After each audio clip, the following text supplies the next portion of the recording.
Good day, I'm Theodore Henry, and this is your JIS News for Tuesday, May 6, 2025. Work to redevelop the Spanish Town Hospital is progressing well and remains on target for completion.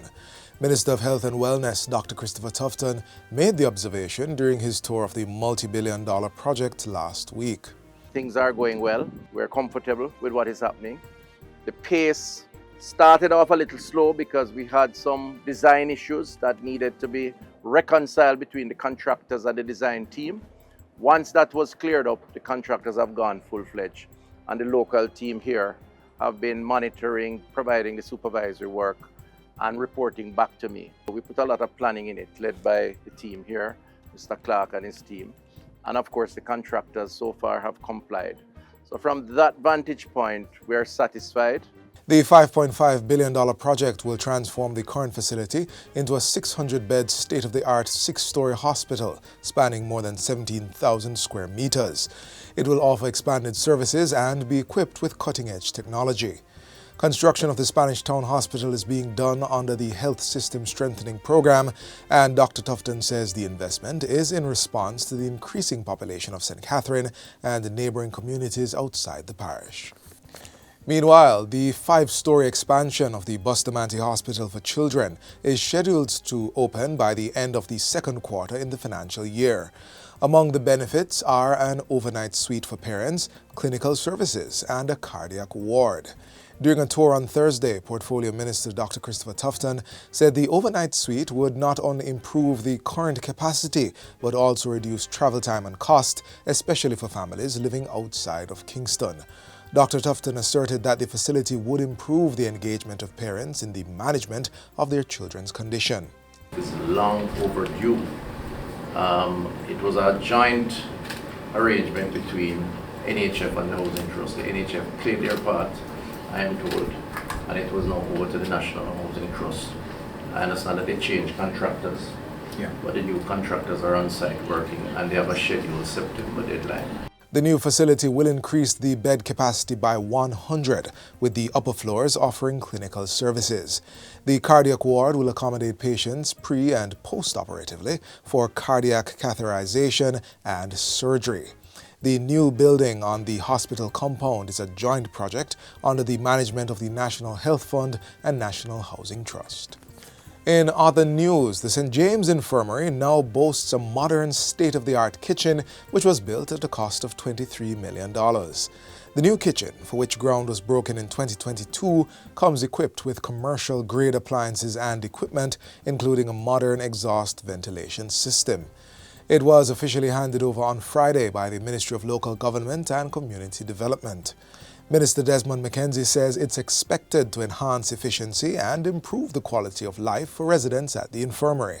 Let us ensure that we preserve the dignity, the pride of this facility, and allow the residents to feel that they are not just residents, but they are a part of a greater family. And we must continue to treat them in that way. Mayor of Montego Bay, Councillor Richard Vernon, says the upgrade to the infirmary is among other measures being taken to support the less fortunate. On the matter of homelessness, we have made some strides. And last year, I'm pleased to announce again that we partnered with Food for the Poor and provided homes for 5 persons who were formerly homeless. And we also provided opportunities for 15 persons who were homeless. They are now in a home that they rented because they are employed and able to pay a rent. The Center for the Investigation of Sexual Offences and Child Abuse, SISOA, is making an urgent call for parents and guardians to actively monitor their children's use of digital platforms. This appeal comes as the police are reporting that up to 22% of sexual offense cases begin with an online introduction. Head of SISOA, Superintendent Kerry Ann Bailey, highlights that social media platforms such as TikTok and Instagram, and even online games like Roblox, are increasingly being exploited by perpetrators to groom and exploit minors. We've had reports where persons ask inappropriate questions. It's not just about the game anymore. So if it's not being monitored properly, you find that your child might be out there sharing personal information about your family that you would not expect them to do because you're thinking that they're actually in a game.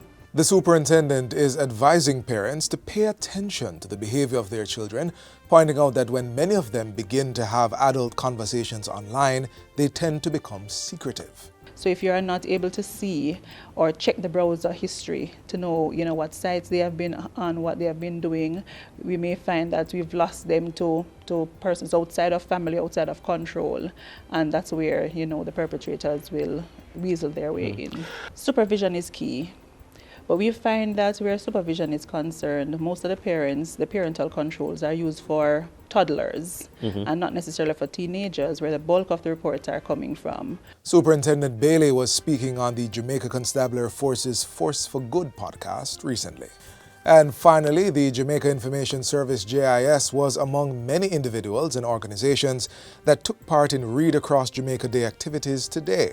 Staff members across different units engaged children in an online session with a few interesting stories on being honest and the consequences of being a troublemaker. The little man danced and danced, but none of the others got up. The king knew why. The other men had filled their pockets and shoes with money they took from the rooms they had walked through. They were not honest enough to leave so much money alone. Juba is in trouble, said one little boy to his friend. He is going to sit in Devon's chair. Some of the boys started to hide their faces and laugh. It was a very big joke to see Juba going to sit in the same water he had splashed on Devon's chair. Closing out the session, host and public relations executive Lisa Rowe reminds us to make reading a regular habit. The adventure doesn't have to stop here. Every page you turn brings new ideas, big dreams, and bold possibilities. As we safeguard the future for education, let's keep reading, keep learning, and keep growing. Because the more we read, the more ready we are to face a changing world with confidence and creativity. Read Across Jamaica is supported by the Ministry of Education, Skills, Youth, and Information. And that's it for JIS News today. I'm Theodore Henry. Thanks for watching.